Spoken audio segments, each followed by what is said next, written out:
Graça e paz, amados. Bom estar aqui com vocês.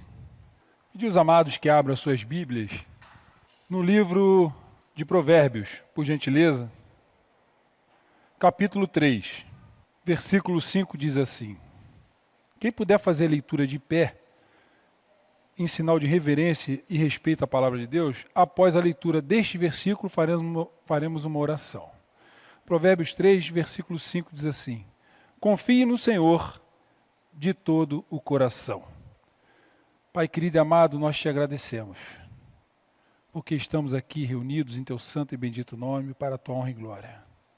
Que o Senhor use a minha boca, Pai querido e amado, para falar daquilo que vá de encontro ao coração dos amados e seja da tua santa e bendita vontade. É no nome do teu Filho amado Jesus que nós oramos e agradecemos. Amém. Podemos sentar, amados. Capitão, cadê o Mariano? Você abriu aqui o livro dos Salmos, né? Número 14. Versículo 1 e 2 diz assim: diz o tolo em seu coração, Deus não existe. Todas as suas atitudes são corruptas e abomináveis. Não há um que faça o bem. Versículo 2. Dos céus o Senhor se inclina sobre a humanidade, para ver se há alguém que tenha juízo e sabedoria. Alguém que busca a Deus de coração. Eu tenho a convicção, amados, de que quando eu venho trazer a mensagem aqui, ou quando eu sento para ouvir a mensagem do pastor, é tudo obra do Espírito Santo. Não é a primeira vez que eu venho aqui trazer uma mensagem que você vê que o versículo que eu li é: confie no Senhor de todo o coração. Aqui você fala de sabedoria, no versículo que você trouxe, fala sobre o coração, que Deus busca. A gente pode também dar uma olhada no Evangelho de João, escrito por João, capítulo 4, versículo 23. Na minha versão diz assim: mas a hora está chegando, e de fato já chegou, que os verdadeiros adoradores adorarão o Pai em espírito e em verdade, pois são esses que o Pai procura para seus adoradores. Essa relação com Deus, ela sempre é ela que vai definir quando a gente coloca o joelho no chão e a gente vai orar e clamar ao Pai pela intercessão dele, ou a gente buscar a comunhão junto dele. Um exemplo, hoje de manhã a gente teve privilégio e bênção. Vocês podem até alterar a ordem do produto aí que não vai, do fator que não vai alterar o produto, né? Pode ser também bênção e privilégio, privilégio e bênção. Da gente entender que a Páscoa, como é que a gente tomou conhecimento disso? De que a Páscoa significa passagem por cima. É um termo que, se você sair na rua e entendesse o que significa o nome Páscoa, você não desejaria ao outro Feliz Páscoa. Porque Feliz Páscoa você está desejando para o outro boa passagem, a passagem. A gente viu de manhã, aliás, quem está assistindo e quiser saber do que eu estou falando, assista à escola dominical. E a gente tomou conhecimento que Jesus deixou uma ordenança para que nós fizéssemos em lembrança dele, que é quando a gente vem aqui e tem a oportunidade no primeiro domingo do mês e a gente toma a Santa Ceia, que é a carne, que é o corpo dele que foi moído, e o vinho, que simboliza o sangue, que foi derramado por nós quando nós estávamos no corpo dele, lá na cruz do Calvário. Quando nós passamos pelo processo da crucificação, morte, sepultamento e ressurreição. Como é que os amados tomaram conhecimento disso? Porque ouviram, creram e Deus convenceu. Por que será que o salmista, né, Mariano trouxe aqui os 2 versículos, ele deixa claro, vou voltar lá, hein? Salmo, vamos lá, amados, Salmo de número 14, versículo 1 e 2. Diz o tolo em seu coração, Deus não existe, todas as suas atitudes são corruptas e abomináveis, não há um que faça o bem. Não é o quadro do mundo hoje? Não está atualizado isso aqui? Está ou não está, amados? Você acha que está diferente do que está acontecendo? As pessoas não falam isso? Às vezes a pessoa não precisa falar. A atitude dela demonstra isso para você. Quando alguém mente, quando alguém rouba, quando alguém causa mal a outra pessoa, ela está dizendo para nós que Deus não existe, porque Deus condena tais práticas. Esses homens são terríveis, indesculpáveis. Dos céus, o Senhor se inclina sobre a humanidade para ver se há alguém que tenha juízo e sabedoria, alguém que busque Deus de coração.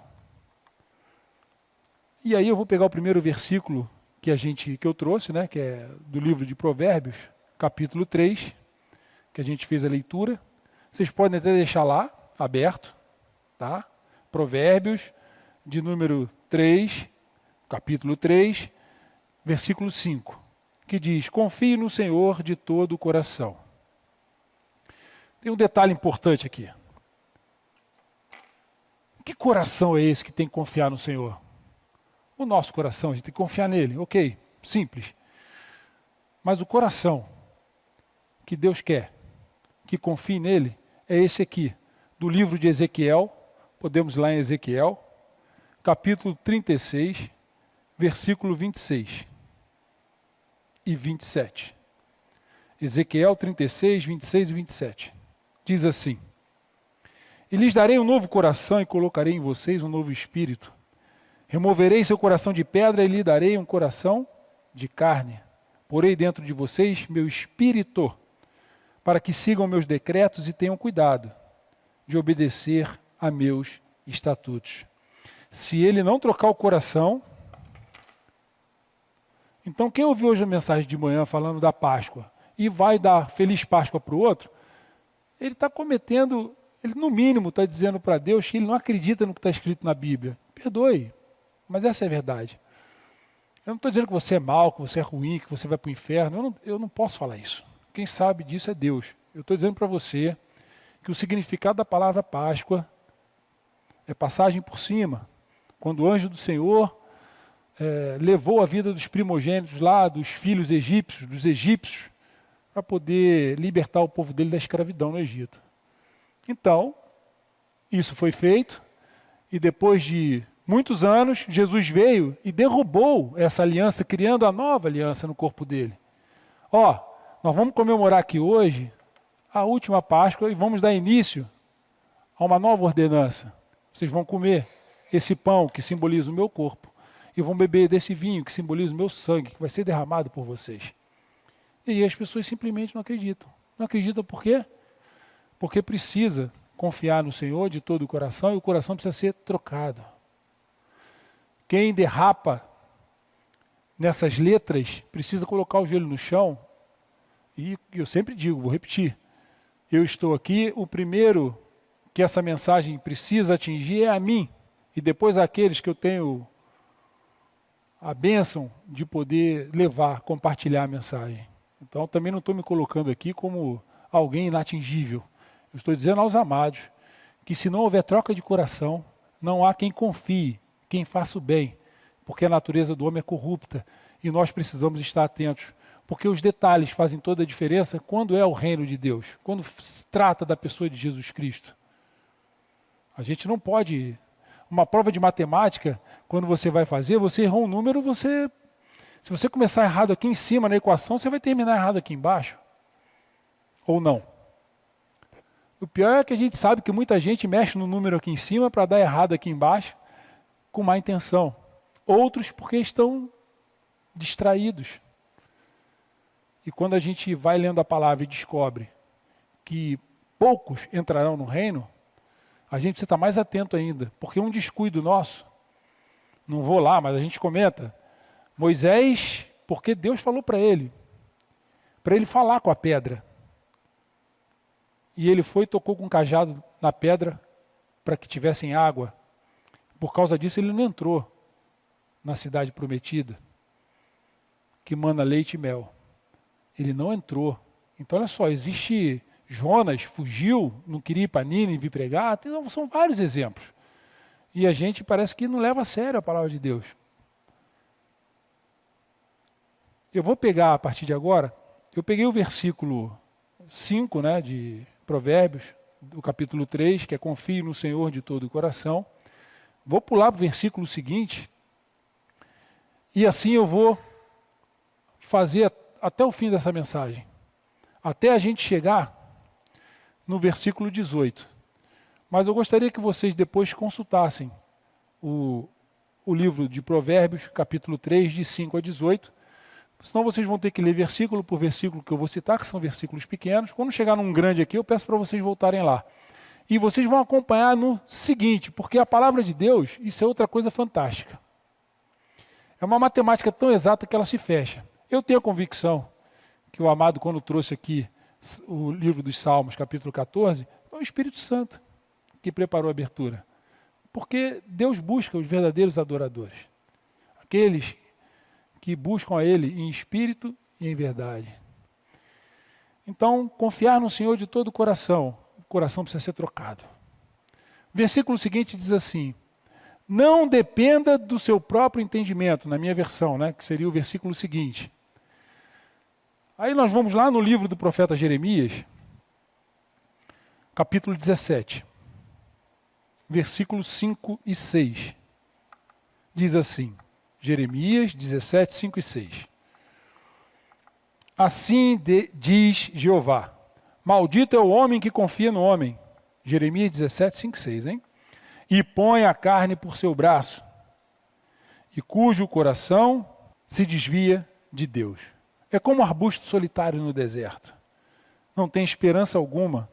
Habitará em lugares desolados e estéreis, numa terra salgada, onde ninguém vive. Olha o peso desse versículo. É aquele que confia nele mesmo. Que ele coloca a força na sabedoria, no conhecimento dele, na capacidade dele. A palavra diz que ele é maldito. Então, no versículo de Provérbios, quando diz assim, não dependa do seu próprio entendimento. Ah, mas eu sou muito capaz, eu sou inteligente, eu sei fazer muitas coisas, resolvo muitos problemas. E isso não te dá direito de entrar no reino. Nem de ser bonzinho, nem de contribuir com dízimo, nem de dar esmola para pobre, nem fazer caridade. Você já nasce, nós já nascemos separados de Deus. Então, não depender do próprio entendimento, da própria força, da própria capacidade, é você tomar conhecimento que você já nasceu separado de Deus e que nada do que você faça é capaz de te unir a Ele. Ele é que fez isso por nós através de Cristo. E maldito é aquele que confia no próprio braço, que acha que tem força, capacidade e poder para restaurar a comunhão com Deus. A religião tenta convencer a gente que a gente é capaz disso. Por isso que a gente vê tanto religioso infeliz. Quando eu tomei conhecimento que a mudança tinha que ocorrer de dentro para fora, e que era Deus quem fazia, um saco de cimento saiu das minhas costas. Porque eu sabia que eu não ia conseguir. Porque tudo que a Bíblia... Por que as pessoas fogem da palavra? Porque ela é dura. Ela é dura. Você sabe exatamente, todo mundo aqui sabe, o mundo todo sabe o que é certo e o que é errado. Além dos mandamentos que o Senhor Deus deixou, nós temos os valores morais, éticos, todo mundo sabe o que é certo e o que é errado. Todo mundo sabe o que é falar verdade e o que é falar mentira. Então, as pessoas quando olham a Bíblia e veem que precisam ter uma vida reta, aqueles que tentam não conseguem. E aqueles que não tentam, eles não tentam porque não querem, ou porque sabem que não vão conseguir. E eles são os desalentados espirituais. Tem a época do desalentado aí, que é o desempregado, que ele desistiu de buscar emprego. Ele desistiu, ele está tanto tempo desempregado que ele desistiu de buscar emprego. O desalentado espiritual é aquele que ele olhou para a Bíblia e falou assim, nossa, mas é difícil cumprir essa missão aqui, eu desisto, eu não quero. Aí tem aquele fervoroso que diz, eu vou cumprir o que está escrito. E ele não consegue, porque ele é só religioso. E o religioso se esforça para merecer de Deus a comunhão com Ele e para merecer de Deus a salvação eterna. Mas está escrito que quem fez tudo e faz tudo por nós é Deus. Parte dele para nós. E aí nós somos malditos se acreditamos que conseguimos fazer isso, se acreditamos que temos capacidade e conhecimento, né, acerca de tudo que envolve isso. E a palavra, ela é clara. Eu falava com a minha esposa assim, Como pode, né? Está tão claro para a gente isso. Fui com o Mariano, né, aqui de manhã, a gente conversando, está tão claro para a gente isso. E por que está tão obscuro para as outras pessoas? Porque elas não creem. Elas não querem crer. O terceiro versículo diz assim, do livro lá de Provérbios. Busque a vontade dele em tudo que você fizer, e ele lhe mostrará o caminho que deve seguir. Aí eu separei 3 versículos aqui que falam com esse versículo. Primeira carta a Timóteo, capítulo 2. Primeira carta a Timóteo, capítulo 2, versículo 3 a 5 diz assim. Isso é bom e agrada a Deus, nosso Salvador, cujo desejo é que todos sejam salvos e cheguem ao pleno conhecimento da verdade. Pois há um só Deus e um só mediador entre Deus e a humanidade, o homem Cristo Jesus. Tem outra versão aí que diz que o que agrada a Deus é que todos os homens se salvem. Essa versão está errada. Aliás, na célula que a gente leva lá para o Tiago, a gente fala muito sobre isso. Qual a tradução que é a certa, qual a tradução que é errada? Então, assim, como é que a gente define se a tradução está correta ou se a tradução está errada quando ela trata de Deus e o nosso relacionamento com Ele? Simples. Toda tradução que colocar você como o personagem principal e Deus como coadjuvante, está errada. Toda tradução que colocar Deus como o ator principal e você como coadjuvante, essa está certa. Porque uma coisa é você ser salvo e outra coisa é você se salvar. O camarada está morrendo afogado, se ele nada até a beira do lago e se salva, ele se salvou. Se ele está morrendo no lago, eu pulo lá e vou salvar ele, e ele foi salvo por mim. Tem diferença ou não tem? Me ajuda aí. Então, o que agrada a Deus é que todos os homens sejam salvos e cheguem ao pleno conhecimento da verdade. Então a palavra de Deus precisa ser racional. Ela é racional. Ela não é algo que aquela tal da fé cega, que você não sabe o que está acontecendo. Você precisa ler e tomar conhecimento. Então, Deus quer que nós cheguemos ao pleno conhecimento da verdade e sejamos salvos. Porque só Ele é Deus e há um intermediador só entre Ele e Cristo. E nós, que é Cristo Jesus. Aí vamos falar de outra coisa? Para dar um exemplo, a Bíblia deixa claro que não é para... Você vai lá no Antigo Testamento, não é uma passagem, são várias passagens que dizem não é para fazer imagem, não é para cultuar a imagem, nem que está embaixo da terra, nem sobre a terra, nem nos céus. Aí as pessoas vão lá e fazem imagem. E o pior, adoram as imagens. Mas não está escrito que é para não fazer isso? Por que o homem faz? Aí é aquilo, né? Ele não faz porque não quer, ele não faz porque não consegue, tá certo? E aí a gente sabe qual é o resultado disso. É fogo eterno, porque também está escrito isso. Segundo versículo, Evangelho de João, capítulo 14, versículo 6. Dessa mesma referência, né, do terceiro versículo de Provérbios 3. João 14, 6. Jesus disse, eu sou o caminho, a verdade e a vida. Ninguém pode vir ao Pai senão por mim. Vou repetir o versículo de Provérbios capítulo 3, que tem referência com esse versículo. Diz assim, busque a vontade dele em tudo que fizer, e ele lhe mostrará o caminho que deve seguir. Aí vem Jesus e diz assim, eu sou o caminho, a verdade e a vida. E ninguém chega ao Pai a não ser por mim. Levítico capítulo 18, versículo 4. Cumprireis os meus juízos e guardareis os meus estatutos, para neles andardes. Eu sou Jeová, o vosso Deus.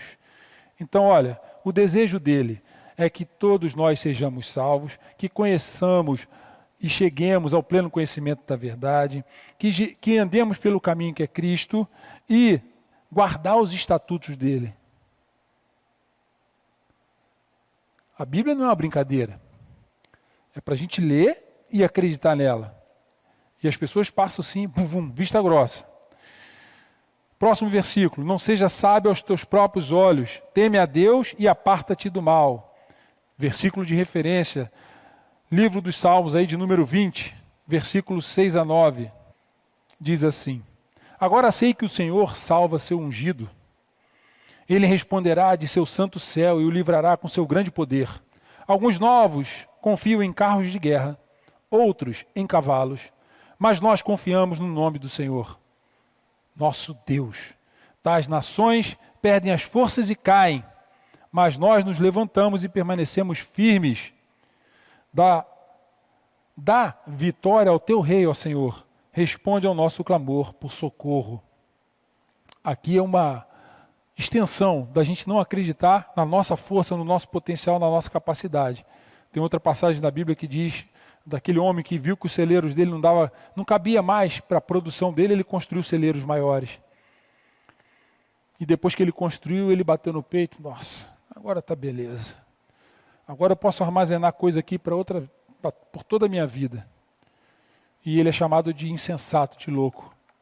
Porque naquela noite ele ia morrer. Tudo que ele fez ia ficar para outra pessoa. Salomão também fala disso.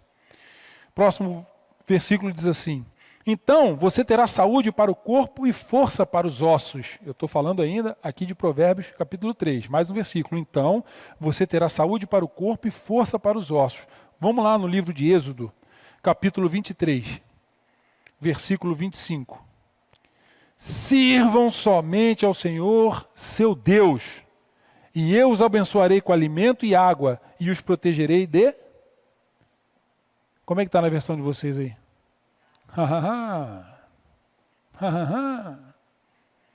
Jesus não falou que ele nos atrairia no corpo dele? Que todas as nossas enfermidades foram atraídas no corpo dele, que nós fomos curados? Falou ou não? Temos que tomar posse disso. Se o meu coração é trocado, se eu conheço a verdade, se eu ando no caminho que é Cristo, eu sou abençoado, nada falta na minha mesa e o meu corpo tem saúde. Próximo versículo do livro de Provérbios. Honre o Senhor com suas riquezas e com a melhor parte de tudo que produzir. Então seus celeiros se encherão de cereais e seus tonéis transbordarão de vinho. Vamos ao livro de Eclesiastes, capítulo 2, versículo 26. Diz assim: Deus concede sabedoria, conhecimento e alegria àqueles que lhe agradam. Se, porém, o pecador enriquece, Deus lhe toma a riqueza e a entrega àqueles que lhe agradam. Também isto é vaidade e desejo vão. Então, meu coração é trocado, eu chego ao pleno conhecimento da verdade, ando no caminho que é Cristo, Ele é meu Senhor e meu Salvador, vou ter meu celeiro, meu trabalho, tudo que eu faço abençoado, não vai faltar nada na minha mesa. E às vezes, Deus permite que a gente não chegue no topo, que é para a gente não se perder pelo caminho. Mas Ele diz que supre todas as nossas necessidades e tira da mão do ímpio e coloca na mão dos filhos dele. Então, se está demorando para você conquistar alguma coisa, ore. Deus está preparando você. É assim que eu vejo, para te dar uma grande vitória. Às vezes você já é um vitorioso e nem sabe. Mas ore, para Ele te preparar, te capacitar, para você receber. José, por exemplo, que foi governador do Egito, sábio. Uma história linda. A gente vê Salomão, a gente vê Moisés, você vai ver nos grandes nomes da Bíblia, leia sobre José. Eu não vi, depois de Cristo, outro homem, também não estou falando isso para a gente adorar José, não. Eu estou dizendo que ele foi um homem fiel. Abraão. Mas Abraão, quando a mulher falou para ele, vai com a escrava, ele foi. Deus não falou que ele ia ter o filho com ela? Então, quando Deus fala, é uma vez só. Pá! Aí o homem vai e pum. José não. José foi firme. É disso que nós estamos tratando aqui. Ser firme. Está escrito, eu acredito, Senhor. Cumpra isso na minha vida, porque o Senhor está dizendo. Se o Senhor trocar meu coração, eu vou ser abençoado. Se o Senhor trocar meu coração, eu vou seguir no caminho que é Cristo, porque Ele é meu Senhor, é meu Salvador. Não vai faltar nada na minha mesa. Tudo que eu puser a mão vai ser abençoado. Eu vou ser próspero. E o Senhor vai me dar sabedoria, conhecimento e alegria. E se o senhor achar que eu não tenho capacidade para estar no topo, o senhor vai tirar da mão do ímpio, vai entregar na minha mão e vai suprir todas as minhas necessidades. Quem sabe um dia o senhor possa me colocar numa posição melhor, se eu tiver capacidade, se eu for capacitado para isso. Mas se não for, muito obrigado por tudo que o senhor fez e faz por mim. Porque é uma ambição humana, né? Todo mundo quer prosperar no trabalho, todo mundo quer ter uma vida melhor, normal. Mas a gente precisa colocar tudo na mão dele. Seguindo os versículos. Meu filho, não rejeite a disciplina do Senhor, não desanime quando ele o corrigir, pois o Senhor corrige a quem ele ama. Assim como o pai corrige o filho, a quem ele quer bem. Versículo de referência. Aliás, a gente não pode confundir aqui tentação com correção. Tentação com correção divina. Eu vou dar um exemplo. Carta de Tiago, capítulo 1, versículo 13 e 14. Ninguém, ao ser tentado, diga, sou tentado por Deus, pois Deus não é tentado pelo mal. E ele a ninguém tenta, mas cada um é tentado pela sua própria cobiça, quando esta o atrai e o seduz. O problema do homem está dentro dele. É a natureza dele. Vocês são pegos de vez em quando com aquele pensamento de incredulidade, de medo, com aquele pensamento de dúvida acerca da vontade de Deus, do que Ele é capaz de fazer na sua vida, ou de você fazer alguma coisa que às vezes você nem faz, você pensa. E você sabe, porque o Espírito Santo fala com você, de que isso não agrada a Ele. Eu costumo dizer que isso é o velho homem, porque nós estamos em processo de santificação. Aqui ninguém é perfeito. Deus diz que olhou lá de cima, assim, ó, ixi, não tem um perfeito ali, sequer nenhum, não tem um justo. E eu estou lá no meio desse povo todo. Né? Eu sou justificado em Cristo. Porque ninguém aqui é bom. Todo mundo aqui, a gente está dentro do mesmo balaio. A gente é separado por Deus através de Cristo. Porque todo mundo nasce morto para Deus. Então, quando vem esse pensamento, é aquele velho homem ruminando dentro da gente, querendo que a gente faça aquilo que é da vontade da carne, porque a alma milita a favor da carne e contra o Espírito de Deus. E nós temos que ser firmes, principalmente conosco, quando esses pensamentos vierem à mente, quando essas vontades vierem à mente, quando a gente tem aquela inclinação para fazer aquilo que a gente tem certeza que não agrada a Deus. Porque é isso que vai separar a gente das bênçãos. De você ter o coração trocado, de você ser bem-sucedido, de nada faltar na sua mesa, de você ser próspero, dele te dar riquezas, dele te dar bens, dele garantir a vida que ele diz que vai te dar e promete, está escrito na palavra dele. Isso às vezes está dentro da gente. Aí a gente faz igual Eva. Foi a serpente, a gente faz igual Adão. Foi a mulher que tu me deste. Que é fácil você transferir a culpa e a responsabilidade. Ah, mas o trabalho está difícil, a situação está muito difícil, eu precisei dar um jeitinho aqui. Ah, mas eu estava frágil. O tal do desviado. Pior, pecador salvo. Amados, não existe pecador salvo. Bote na cabeça dos amados o seguinte. Ou você está morto para o pecado e você vive para Deus.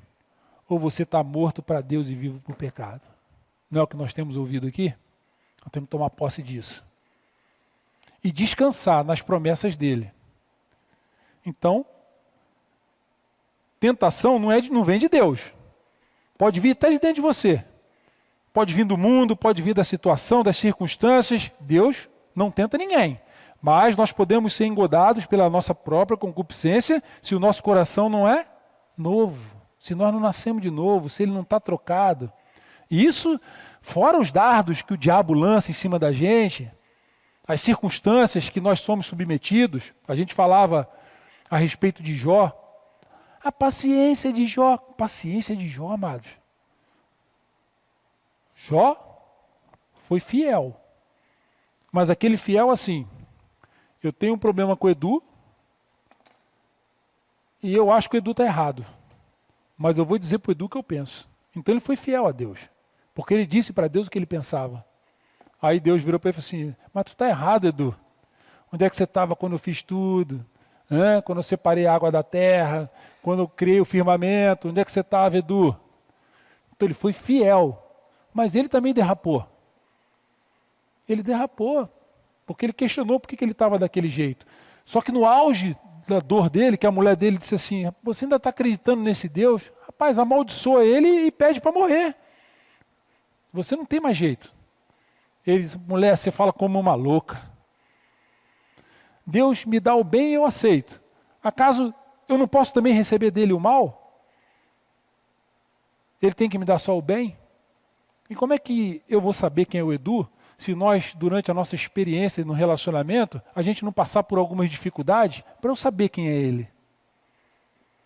Se ele fala a verdade para mim, qual é o sentimento que ele tem no coração dele. Nós não temos a capacidade de esquadrinhar a mente, o coração e o rim das pessoas, só Deus tem.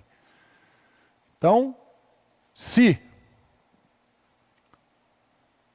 eu sou tentado, é porque o mundo me tenta, ou eu mesmo tenho isso dentro de mim.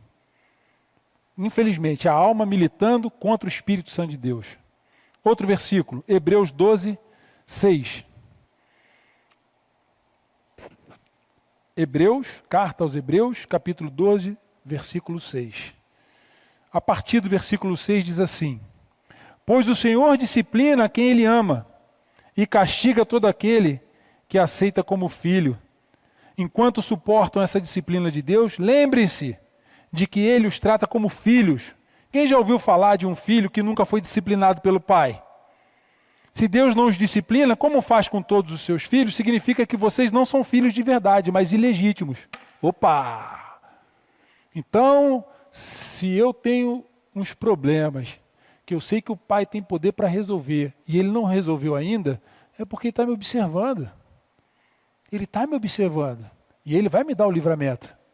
Como é que eu vou me comportar diante dos problemas? E se ele permite, então ele é meu pai. E ele me dá o livramento, porque de mim ele já me livrou de poucas e boas. Eu acho que os amados aqui também. Por isso tem aquele louvor, quantas bênçãos diz e quantas são recebidas da divina mão, uma a uma, conta cada vez, hás de ver surpreso quanto Deus já fez. Ele faz, mas a gente esquece, né? Não é para esquecer, tem que se lembrar. Provérbios agora, eu vou voltar no versículo 3 e vou ler para os amados, tá? Alguns versículos seguidos, que dizem assim: feliz é a pessoa que encontra a sabedoria, aquela que adquire entendimento, pois a sabedoria dá mais lucro que a prata e rende mais que o ouro. A sabedoria vale muito mais que rubis, nada do que você deseja se compara a ela. Com a mão direita ela oferece vida longa, com a esquerda riqueza e honra. Ela o guiará por estradas agradáveis, todos os seus caminhos levam a uma vida de paz. A sabedoria é a árvore de vida para quem dela toma posse. Felizes os que se apegam a ela com firmeza.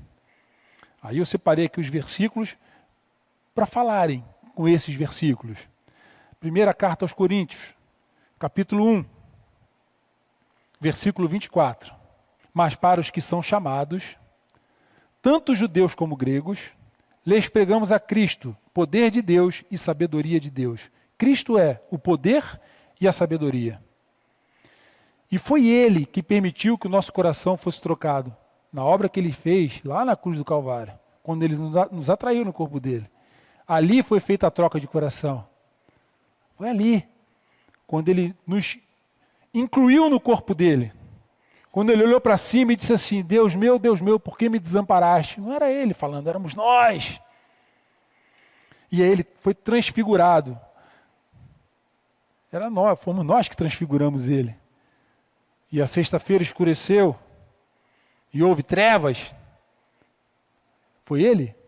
Porque aqui no versículo que eu li, é feliz a pessoa que encontra a sabedoria. Aquele que adquire entendimento. Quem é a sabedoria? É Cristo. Qual é o entendimento? Eu tenho entendimento porque Deus me revelou que eu fui atraído no corpo de Cristo. E que Ele tem o poder de trocar o meu coração. Me tornar uma nova criatura. Abençoar tudo que eu ponho a mão. Não deixar faltar nada. Eu ser próspero. E fazer com que eu ande nos caminhos dele, que é Cristo Jesus. E aí, Ele supre todas as minhas necessidades e faz mais.